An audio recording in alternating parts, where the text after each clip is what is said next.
ज्योति ने दीपक की कलाई अपने हाथ में थाम ली। दीपक जी, ऐसे तो हमसे मुंह न मोड़िए। ज्योति ने रुआंसी होकर दीपक को देखते हुए कहा। दीपक ज्योति की बात को इग्नोर करके घर का दरवाजा खोलकर घर के बाहर जाने लगा तो ज्योति ने दीपक को पीछे से पकड़कर उसकी पीठ पर अपना सर रख दिया और उसके सीने पर अपने दोनों हाथों को बांध दिया। दीपक ने अपने सीने पर ज्योति के बंधे हाथ देखे तो वो मुस्कुरा दिया, पर वो चुप रहा। वो देखना चाहता था ज्योति उसे अपने करीब न आने देने पर क्या तर्क देती है। दीपक जी, हम जानते हैं हमने आपको बहुत हर्ट किया, पर सच्ची हम ये सब जानबूझकर नहीं कर रहे हैं। हमें गिल्ट फील कर रहे हैं। दीपक ज्योति की बात सुनकर थोड़ा सा हैरान हो गया, पर वो चुप रहा। हमारी वजह से आप अपने अम्मा बाबूजी से दूर हो गए। हमारी वजह से आप उन्हें अकेला छोड़कर हमारी खुशी के लिए हमें अपने साथ यहाँ ले आए। ज्योति की आंखों से बह रहे आंसू दीपक को अपने पेट पर गिरते हुए महसूस हो रहे थे। दीपक को ज्योति पर प्यार आ रहा था। ज्योति के साथ दीपक के घर वालों ने बहुत बुरा सलूक किया, फिर भी ज्योति उनके बारे में सोच रही है। प्लीज दीपक जी, हमसे बात करिए ना। जब से आपने हमसे बात करना बंद कर दिया है, हमें कुछ भी अच्छा नहीं लग रहा है। हमें रात को अकेली नींद नहीं आती है इतने बड़े कमरे में। प्लीज आप अपने कमरे में हमारे साथ ही सोया करें। हम प्रॉमिस करते हैं आप जो कहेंगे हम वही करेंगे। ज्योति लगातार बस रोए जा रही थी। ज्योति ने रोते हुए दीपक की पीठ को कसकर पकड़ लिया था। दीपक से ज्योति का हाल नहीं देखा गया। उसने ज्योति के हाथों को अपने सीने से हटाया और ज्योति को उसके एक हाथ से पकड़कर अपने सामने किया और फिर सीने से लगा लिया। ज्योति ने अब भी दीपक को कसकर पकड़ लिया। अरे मेरी झल्ली, मैं कहीं नहीं जा रहा हूँ तुम्हें छोड़कर, दीपक ने मुस्कुराते हुए कहा। ज्योति पर दीपक की कही किसी बात का असर नहीं हुआ। ज्योति ने दीपक को और कसकर पकड़ लिया। दीपक ने ज्योति की कमर पर अपने हाथ कस लिए। ज्योति, रिश्तों को अगर बोझ समझकर निभाएंगे तो वो रिश्ता हमेशा के लिए हमारे सिर पर बोझ बनकर पड़ा रहेगा। प्यार जबरदस्ती नहीं होता है। तुम्हारे करीब आना चाहता हूँ, पर तुम्हारी मर्जी के बिना नहीं। जब तुम अपनी मर्जी से मुझे अपनाओगी तभी मैं तुम्हारे साथ उस कमरे में रहूंगा। और रही बात रात को डर लगने की, तो खुद को स्ट्रांग बनाओ, कमजोर नहीं। ज्योति दीपक की बातें सुनकर रोने लगी। आपने हमें खुद से दूर कर दिया। मैंने नहीं किया है तुम्हें खुद से दूर, तुम खुद मुझसे दूर जाना चाहती हो। मैं तो तुम्हें अपने सीने से लगाकर रखना चाहता हूँ, पर तुम ही झिझकती हो। मैं तुम्हें बेजुबान मोहब्बत करना चाहता हूँ। मेरे लिए तुम बहुत कीमती हो, पर शायद मैं तुम्हारे लिए कुछ भी नहीं हूँ तुम्हारी जिंदगी में। पर दीपक जी, ज्योति बाकी की बात हम शाम को करते हैं। मुझे ऑफिस जाने के लिए देरी हो रही है। मेरी आज बहुत इंपॉर्टेंट मीटिंग है ऑफिस में। ज्योति दीपक से अलग होकर एक और खड़ी हो गई। दीवार से सटकर वो अपना सिर झुकाकर रोने लगी। दीपक ने ज्योति को रोते हुए देखा तो जल्दी से उसके पास आया और उसके गाल को थपथपाने लगा। तनाव लेने की जरूरत नहीं है, मैं अब चलता हूँ, कहकर दीपक जल्दी से वहां से चला गया। ज्योति वहीं खड़ी रही और दीपक के बारे में सोचती रही। रात को दीपक लेट आया ऑफिस से। इस कारण दोनों में कोई बात नहीं हुई। दोनों ने आज भी कमरा शेयर नहीं किया एक दूसरे के साथ। रात को ज्योति को अकेले नींद नहीं आ रही थी। अजीब अजीब से ख्याल उसके मन में आ रहे थे। ज्योति एकदम से अपने बेड पर से बदहवास से उठी और अपने कमरे से बाहर निकल आई। दीपक दूसरे कमरे में सोता था। ज्योति दीपक के कमरे के सामने जाकर खड़ी हो गई। उसने देखा दीपक के कमरे का दरवाजा खुला है। ज्योति बिना देर किए हुए ज्योति दीपक के बगल में जाकर लेट गई। अगले सुबह जब दीपक जगा तो उसे अपने सीने पर कुछ भारी सा महसूस हुआ। दीपक की नजर अपने शर्टलेस सीने की तरफ गई तो वह हैरान हो गया, क्योंकि ज्योति दीपक को अपनी बाहों में जकड़कर उसके सीने पर अपना सर रखकर सुकून से सो रही थी।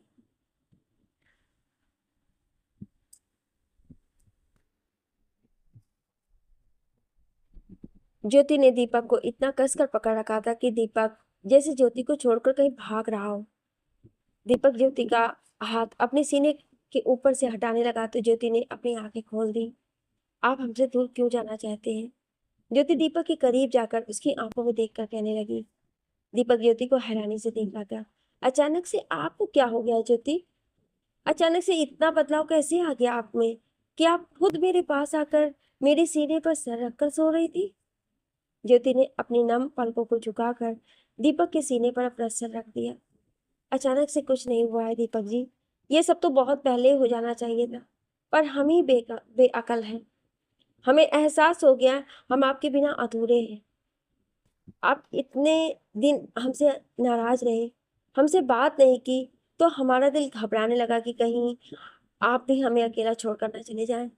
हमने आज तक अकेलेपन में जिंदगी गुजारी है।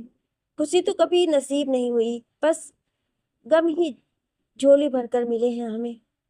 फिर आप हमारी जिंदगी में आए हैं, आपने हमारे गमों को खुशी में बदल दिया। अम्मा जी और माँ हमें कभी नहीं अपनाएंगी, हमें पता है, पर पापा जी वो हमेशा हमारे साथ खड़े रहेंगे। हाँ, हम आपसे कभी नहीं कह पाते कि हम भी आपके करीब आना चाहते हैं, हमें भी आपसे मोहब्बत हो गई है। हम भी महसूस करना चाहते हैं आपकी करीबी को, पर हम डर जाते थे ये सोचकर कहीं आप भी हमें छोड़कर चले गए तो हम कैसे जिएंगे आपके बिना।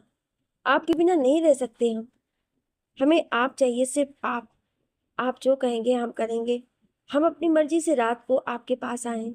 ये मत समझिएगा कि आपकी हमने किसी दबाव में आकर ये फैसला लिया है। हम समझ गए हैं हम आपके बिना अधूरे हैं। दीपक ज्योति की बात सुनकर बहुत खुश हुआ, पर वो ज्योति को थोड़ा सताना चाहता था। अच्छा, मुझे इतने दिन आपने सताया, उसका क्या? पास रहती थी, फिर आपसे दूर रहा। बहुत तड़पा हूँ आपके बिना ज्योति। ज्योति ने दीपक का चेहरा अपनी तरफ घुमाया। अब हम आपको और नहीं कर पाएंगे। हम अपना पत्नी धर्म निभाएंगे। आपको वो सारे हक देते हैं हम जो एक पति का अपनी पत्नी के ऊपर होता है। आपको हम हक देते हैं कि आप हमें हक से प्रेम करिए। ज्योति ने अपना चेहरा दीपक के चेहरे से सटाकर दीपक के होठों को अपने अधरों में कैद लिया। दीपक के लिए यह सब अप्रत्याशित था। उसकी तो आंखें बड़ी होकर फैल गईं। उसे समझ में नहीं आ रहा था कि वो कोई ख्वाब देख रहा है या वाकई में ये सब हकीकत में हो रहा है। दीपक ज्योति के अधरों के नर्म मुलायम स्पर्श में खोने लगा। ज्योति के मोहब्बत भरे लब में दीपक खुद को डूबता हुआ महसूस करने लगा। ज्योति ने बिना झिझके दीपक के होठों को अपने अधरों में पूरी तरह कैद कर लिया। ज्योति का एक हाथ दीपक के सीने पर था और दूसरा हाथ दीपक के बालों में था। दोनों एक दूसरे की रूहानी स्पर्श को महसूस करके एक दूसरे के करीब जा रहे थे। कुछ देर बाद दीपक ज्योति के अधरों की कैद से अपने होठों को आजाद करने लगा, तो ज्योति ने दीपक के होठों को आजाद करते हुए कहा, पहले ही बहुत देर कर दी है हमने। अब हम आपके हमारे बीच की हर दूरी को खत्म कर देना चाहते हैं। दीपक कुछ कहता उससे पहले ही ज्योति के अधरों ने दीपक से मोहब्बत जताना शुरू कर दी। दीपक ज्योति के प्रेम से भरे स्पर्श में खो गया और वो भी ज्योति का साथ देने लगा। दोनों पूरी तरह एक दूसरे में खो चुके थे।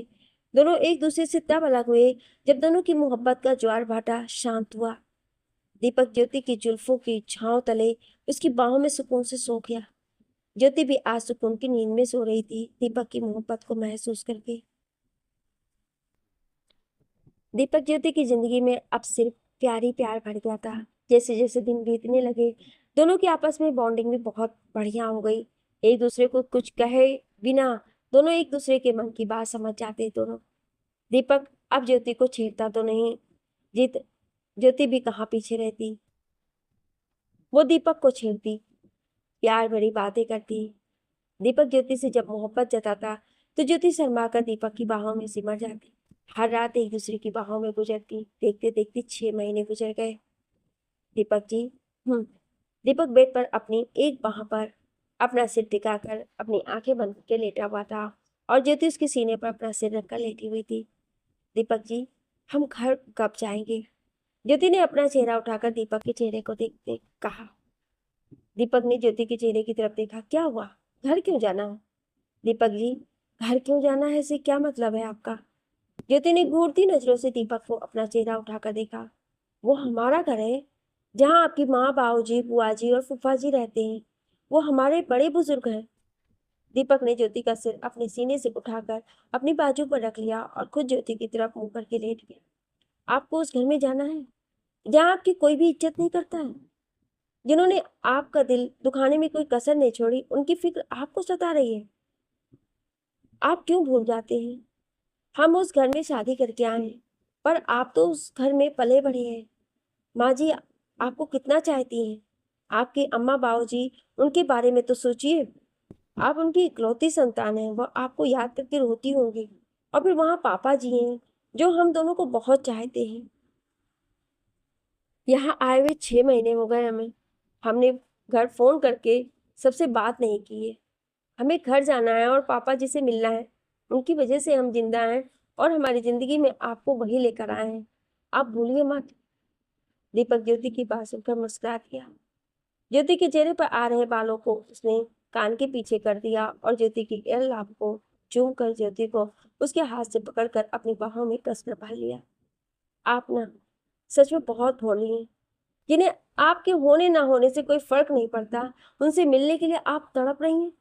हाँ, फूफा जी की बात अलग है, वो बाकी सब जैसे नहीं है।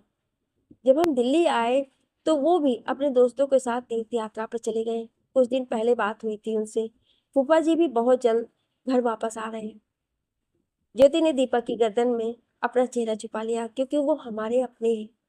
वो हमसे चाहे जितना मर्जी नाराज रहे, पर हम उनसे नाराज नहीं रह सकते। हमें बस घर जाना है, पापा जी से मिलना है। दीपक ने ज्योति के माथे को चूम कर कहा, ठीक है हम चलेंगे, पर मेरी एक शर्त है। दीपक ने रोमांटिक होते हुए ज्योति के अधरों पर अपनी उंगली फिराते हुए कहा। ज्योति दीपक की शरारत से छुई मुई सी बन गई। हमें आपकी हर शर्त मंजूर है। ज्योति भी दीपक के सीने पर अपनी उंगली फिराने लगी। पहले मेरी शर्त तो सुन लो। हमने कहा ना, आपकी हर शर्त मंजूर है। मैं दीपक ज्योति के भोलेपन और मासूमियत पर मर मिटा। ज्योति के चेहरे पर झुककर उसके कान को चूम लिया। अपने होठों को ज्योति के कान के ऊपर रखकर कहा, मुझे पापा बनना है और आपकी जैसे ही छोटी ज्योति चल। दीपक के होठ अपनी ज्योति के कान पर थे। ज्योति ने दीपक की गर्दन पर अपने होठ रख दिए। हमें भी माँ बनना है, पर हमें आपके जैसा छोटा सा दीपक चाहिए।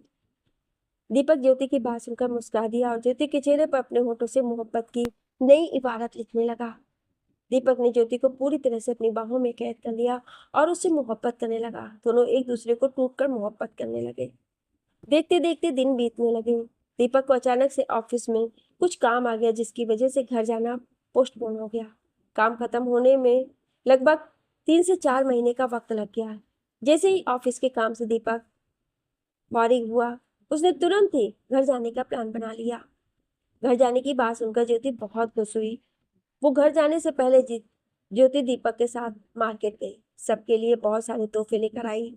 फिर कुछ दिनों बाद दोनों अपने घर के लिए ट्रेन से निकल गए। ज्योति दीपक जैसे ही बनारस अपने घर की दहलीज पर पहुंचे, ज्योति की आंखें नम हो गई। दीपक ने ज्योति की नम आंखें देखी तो ज्योति का हाथ कसकर पकड़ लिया और उसे घर के अंदर ले आया। घर के आंगन में सावित्री जी, दीपक की अम्मा और बाबूजी बैठे हुए थे। राजेश जी भी वहीं बैठे हुए थे।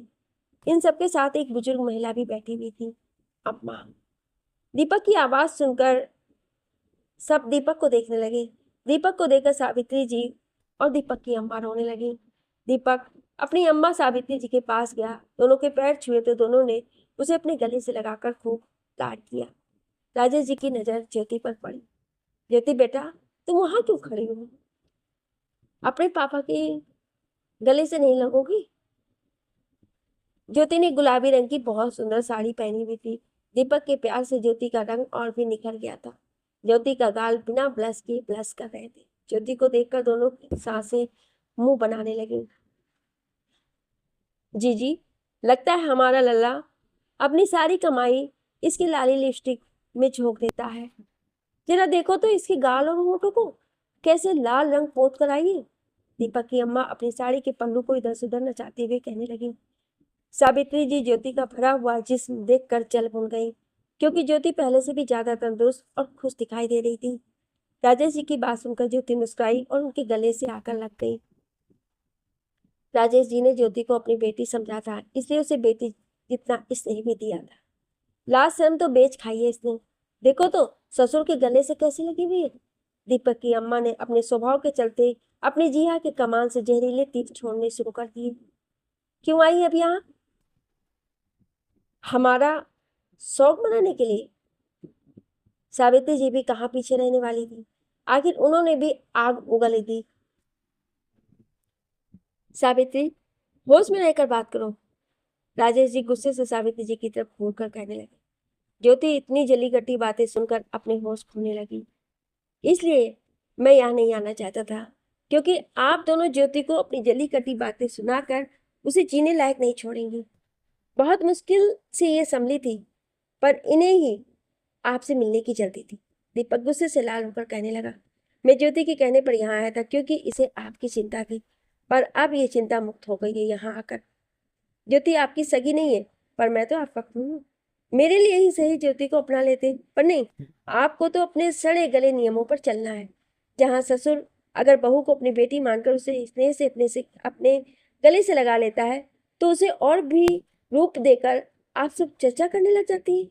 बस बहुत हुआ, अब मैं यहाँ नहीं रहूंगा। मैं अभी और इसी वक्त ज्योति को लेकर यहाँ से जा रहा हूँ, हमेशा के लिए। अब कभी यहाँ वापस। ज्योति दीपक की बात सुनकर सदमे में आ गई। दीपक ज्योति का हाथ पकड़कर दहलीज से ही वापस लौटने लगी, तभी ज्योति गस खाकर नीचे गिर गई। राजेश जी और बुजुर्ग महिला दोनों एक साथ ही जोर से चीखे और दीपक के बाबूजी वहीं मूक दर्शक बनकर सब देख रहे थे। दीपक ने ज्योति को जमीन पर बेहोश गिरा हुआ देखा तो फौरन ही उसे अपने बाहों में उठा लिया। बुजुर्ग महिला, लल्ला, बहू को जल्दी से कमरे के भीतर ले जाकर के बेड पर लेटा दी। राजेश जी, दीपक, काकी दाई है, तू जल्दी से ज्योति को कमरे के भीतर ले जा। दीपक ज्योति को जल्दी से कमरे के भीतर ले गया और ज्योति को बेड पर लेटा दिया। दाई भी दीपक के पीछे कमरे के अंदर चली गई। लल्ला, तुम तनिक बाहर जाओ, हम बहू का मुआयना कर ले। दीपक ने एक मर्तबा पीछे मुड़कर बेहोश ज्योति को देखा, फिर जल्दी से कमरे से बाहर निकल आया। इधर सावित्री जी और दीपक की अम्मा असमंजस में खड़ी थी। जी, इसे क्या हुआ? दीपक की अम्मा अपना मुंह बिचकाते हुए कहने लगी, इसे तो नाटक करने की आदत है। सावित्री जी भी गुस्से से बोली। कुछ देर बाद दाई ज्योति के कमरे से बाहर आई तो मुस्कुरा रही थी। राजेश, बधाई हो, तू दादा बनने वाला है। दाई की बात सुनकर राजेश और दीपक की खुशी का ठिकाना ना, पर सावित्री जी और दीपक की अम्मा के होश उड़ गए। हमें तो लगा था ये ज्योति हमारे लल्ला को अपने पास भी फटकने ना देगी, पर यहाँ तो ये गर्भवती हो गई। दीपक की अम्मा की तो आंखें बंद हो गई। खुशी तो चेहरे पर कहीं नजर ही नहीं आ रही थी, पर सावित्री जी किसी गहरी सोच में डूबी हुई थी। दाई, राजेश, खुशी दुगनी है तो नेक भी दुगना लूंगी, दाई मुस्कुराते हुए कहने लगी। दीपक राजेश जी असमंजस में पड़ गए। दाई माँ, मैं समझा नहीं। दीपक असमंजस से पड़ गया। अरे पागल, जुड़वा बच्चे हैं, फिर हुई ना खुशी दुगनी। दाई की बात सुनकर दीपक ने दाई को अपने बाहों में उठाकर घुमा दिया। अरे बाबले, नीचे उतार हमें, वरना हम भी चक्कर खाकर गिर जाएंगे। दीपक ने दाई माँ को अपनी गोद से जल्दी से उतारा और दीपक ज्योति के पास कमरे में चला गया। राजेश जी इतने खुश थे कि उन्होंने दाई पर से नोटों की 2 गड्डियां वार दी। दीपक के बाबूजी कहाँ पीछे रहने वाले थे, उन्होंने भी दाई को दुगना नेक दिया। दोनों इतने खुश थे कि एक दूसरे के गले लगकर एक दूसरे को बधाई दे रहे थे। फिर दोनों घर से बाहर जाने लगे तो सावित्री जी और दीपक की अम्मा को देखा तो दोनों ने देखकर मुंह बना लिया। ये दोनों कभी नहीं सुधरेंगी, कहकर वहां से हंसते खिलखिलाते हुए चले गए। तभी वहां दोनों के पास दाई आई। बहुरिया, तुम्हारे घर में दुगनी खुशी आई है, इस खुशी में तुम दोनों भी शामिल हो जाओ, वरना कल तुम दोनों बहुत पछताओगी, जब तुम दोनों को पानी पिलाने के लिए भी कोई तुम्हारे पास नहीं रहेगा। तुम दोनों नसीब वाली हो जो कदर करने वाले बहू और बेटा मिले हैं। समझदार को इशारा काफी होता है, बाकी अब तुम दोनों जानो। दाई माँ वहां से चली गई, पर सावित्री जी और दीपक की अम्मा को अपनी कही बातों से विचलित कर गई। दीपक जैसे ही कमरे में घुसा, वो जल्दी से ज्योति के पास उसके बेड पर बैठा और उसके अधरों को अपने होठों को गिरफ्त में लेकर उन्हें गहराई से और खुशी से चूमने लगा। कुछ देर बाद दीपक ज्योति से अलग हुआ, उसके माथे, आंखों और गालों को कसकर चूम लिया। अरे अरे, एक ही दिन में सारा प्यार लुटा देंगे आप मुझ पर, बात के लिए भी छोड़ दीजिए। ज्योति हंसते हुए कहने लगी। अरे यार, तुमने जो खुशी मुझे आज दी है उसके आगे तो ये कुछ भी नहीं है। इससे ज्यादा प्यार हर गुजरते हुए लम्हे के साथ तुम्हें करूंगा। Thank you Jyoti, thank you. तुम मुझे पापा कहने वाले 2 नन्हे मुन्ने से बेबी देने वाली हो। आपको खुश देखकर मैं बहुत खुश हूँ। पर माँ, अम्मा। ज्योति, अब तुम किसी तरह का कोई भी तनाव नहीं लोगी। तुम अब अकेली नहीं हो, तुम्हारे अंदर अब 2 जाने और सांसें ले रही हैं। मैं कोई भी रिस्क नहीं लेना चाहता हूँ। इसलिए हम आज ही यहाँ से चले जाएंगे। यहाँ सिर्फ और सिर्फ तनाव और कुछ नहीं। दीपक ने ज्योति के गाल पर अपना हाथ रखकर कहा। ज्योति ने दीपक को उसकी शर्ट की कॉलर से पकड़कर अपने चेहरे पर झुका लिया। तो दीपक ज्योति की आंखों में देखने लगा। व्हाट? ज्योति ने दीपक के ललाट को चूम लिया और उसका हाथ अपने पेट पर रख दिया। ऊपर से अपना हाथ दीपक के हाथ पर रख दिया। आज से हम सिर्फ अपने बच्चों के बारे में सोचेंगे। हम आज ही यहाँ से चले जाएंगे, कहकर दीपक को अपने गले से लगाकर अपने साथ बेड पर लेटा लिया। कुछ देर बाद दीपक ज्योति दोनों दिल्ली जाने के लिए तैयार होकर घर के आंगन में आकर खड़े हो गए। दीपक ने यह बात अपने बाबूजी और राजेश जी को बता दी। वो भी दीपक के दिल्ली जाने के फैसले से सहमत हो गए। दीपक ज्योति दोनों उनके पैर छूने लगे तो दोनों ने उन्हें अपने गले से लगा लिया। दीपक, हमारी बिटिया और हमारे होने वाले पोता या पोती का अच्छे से ख्याल रखना। ज्योति दीपक जैसे ही घर के बाहर जाने लगे। दीपक, इस हालत में ज्योति के लिए सफर करना सही नहीं है। दोनों हैरान होकर पीछे मुड़े तो सावित्री जी बिना भाव के खड़ी थी। वो ये सब क्यों कह रही थी उन्हें भी पता नहीं था। शायद दाई की बातों ने सावित्री जी के अहम पर गहरी चोट की थी। ज्योति को सावित्री जी बदली हुई नजर आई। पर यहाँ रहकर ज्योति को सिर्फ तनाव मिलेगा, जो अब ज्योति और बच्चों के लिए अच्छा नहीं होगा। हम जानते हैं दीपक, तुम हम पर अब भरोसा नहीं करोगे, पर अपनी पत्नी और बच्चों के अच्छे के लिए इन्हें यहाँ छोड़ जाओ। इस वक्त ज्योति को देखभाल की जरूरत है, तुम अकेले संभाल नहीं पाओगे। सावित्री जी ने दीपक की आंखों में देख कर कहा। दीपक कुछ कहता उससे पहले ही ज्योति ने दीपक के हाथ को दबा दिया। दीपक ज्योति को देखने लगा, जिसकी आंखों में आंसू थे और चमक थी। वो होठों ही होठों में दीपक से बोली, हम ये मौका किसी कीमत पर नहीं गंवाएंगे। दीपक के लिए ज्योति की खुशी ज्यादा मायने रखती थी, और अब तो और भी ज्यादा। दीपक ने स्वीकृत में अपनी पलकें झपका दी। ठीक है, मैं आपके कहे पर, आपकी जिम्मेदारी पर ज्योति को यहाँ छोड़कर जा रहा हूँ। फिर दीपक कुछ दिन बनारस में ज्योति के पास रुक गया। इसी दौरान दीपक ज्योति को डॉक्टर के पास चेकअप के लिए ले गया, जहाँ टेस्ट और अल्ट्रासाउंड करके पुष्टि हो गई कि ज्योति गर्भवती है, वो भी जुड़वा बच्चों की। दाई ने ज्योति से कुछ पूछा था, जिससे दाई को पता चला ज्योति 4 माह की गर्भवती है। पहली बार गर्भवती हुई थी, जिसकी वजह से ज्योति कुछ भी समझ नहीं पाई। उसकी तबीयत भी खराब रहने लगी थी। ज्योति का पेट भी दिखाई नहीं देता था, जिसकी वजह से ज्योति भी कुछ समझ नहीं पाई। मासिक चक्र भी कुछ महीनों से आना बंद हो गया था, फिर भी ज्योति समझ ना पाई। पर पारखी नजरें यानी दाई माँ ने सब जान लिया। ज्योति अब तब तक बनारस में रहने वाली थी, जब तक ज्योति की डिलीवरी नहीं हो जाती। दीपक को आज दिल्ली वापस जाना था, पर ज्योति के बिना जाना उसे बिल्कुल भी अच्छा नहीं लग रहा था। ज्योति, मैं दिल्ली में तुम्हारे बिना कैसे रहूंगा? दीपक ने ज्योति को अपनी बाहों में भरते हुए कहा। जैसे हम रहेंगे, पर जब हम आपके पास वापस आएंगे तब हम एक नहीं 3 बनकर आएंगे। आई नो, पर तुम्हारे बिना कैसे रहूंगा? ज्योति ने दीपक के माथे को चूम लिया। आप जानते हैं ना, अम्मा और माँ ने हमें यहाँ रखा है। हम जानते हैं वो इस वक्त सिर्फ अपना फर्ज निभा रही हैं, पर जब वो दादी बन जाएंगी तो वो हमें भी अपना लेंगी। हम ये मौका नहीं छोड़ना चाहते हैं। दीपक ज्योति की गर्दन को गहराई चूमते हुए कहने लगा, आपकी इसी अदा के हम दीवाने हैं। आप मुझे जल्दी से कुछ ऐसा दो जिसके सहारे मैं आपके बिना ये दिन आराम से काट सकूं, क्योंकि तुम्हारे सीने पर सिर रखे बिना मुझे अब नींद नहीं आती है। दीपक ने ज्योति की कमर में अपने दोनों हाथ बांधकर उसे खुद से सटाकर कहा। ज्योति ने दीपक के चेहरे पर प्यार से हाथ फिराया। हमें भी आपके बिना नींद नहीं आएगी। ज्योति ने दीपक के बालों में अपनी उंगलियां घुमानी शुरू कर दी और उसके एक हाथ दीपक की पीठ पर कस गया। दोनों की पलकें एक दूसरे से टकराने लगी और दोनों एक दूसरे में उलझ गए। कुछ देर बाद दीपक कमरे के दरवाजे तक जाते जाते रुक गया और पीछे मुड़कर ज्योति के सामने आकर अपने घुटनों के बल बैठ गया।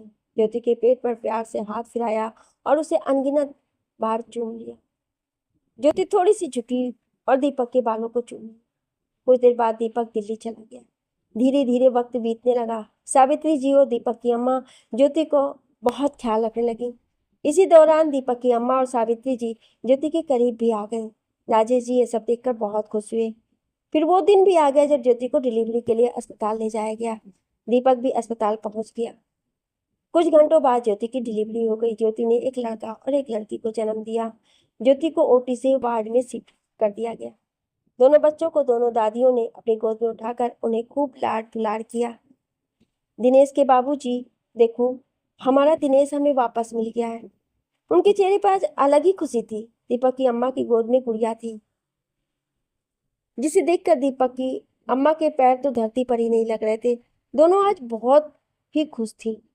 अरे हमें भी हमारे बच्चों से मिलना है, राजेश जी और दीपक के बाबूजी हंसते हुए कहने लगे। हाँ तो संभालिए अपने पोता पोती को, कहकर एक के हाथ गुड़िया को दे दिया और दूसरे के हाथ में बेटे को थमा दिया। फिर दोनों ज्योति के पास चले गए। हमें माफ कर दो बिटिया, हमने तुम्हारे साथ अच्छा व्यवहार नहीं किया है, पर तुमने हमसे कभी भी उल्टी बात नहीं की। बस तुम हमें माफ कर दो अगर कर सको तो। ज्योति ने दोनों को देखकर कहा, आप दोनों हमें बस अपने सीने से लगा लीजिए, हमें और कुछ नहीं चाहिए। हमारे बच्चे आपके संरक्षण में पले, हम यही चाहते हैं। ज्योति की बात सुनकर दीपक के बाबूजी मुस्कुरा दिए। सावित्री जी और दीपक की अम्मा ने दोनों ने मिलकर ज्योति को अपने सीने से लगाया तो ज्योति खुशी के मारे रो पड़ी। हमें आज 2 माएँ मिली हैं, बहू हो तो ऐसी, दीपक के बाबूजी ने ज्योति को देखकर हंसते हुए कहा। फिर बच्चे दीपक की गोद में आ गए। दीपक ने अपने बच्चों को खूब प्यार किया। कुछ दिनों बाद आज घर में दीपक ज्योति के बच्चों का नामकरण संस्कार था। ज्योति ने दीपक की अम्मा और सावित्री जी को बच्चों का नाम रखने के लिए कहा। सावित्री जी ने लड़के को अपनी गोद में उठा लिया और गुड़िया को दीपक की अम्मा ने अपनी गोद में उठा लिया। लड़के का नाम शिवम रखा और लड़की का नाम मिश्री रखा गया। सब कुछ हंसी खुशी से निपट गया। रात को दीपक ने ज्योति को अपनी बाहों में कसकर भर लिया और उसके अधरों को अपने होठों से अवरुद्ध कर दिया। और ये कहानी यहीं पर ख़त्म करती हूँ। आप सभी को ये कहानी कैसी लगी कमेंट करके जरूर बताइएगा, और ऐसी ही कहानियाँ सुनने के लिए हमारे चैनल को सब्सक्राइब जरूर करें। Thank you.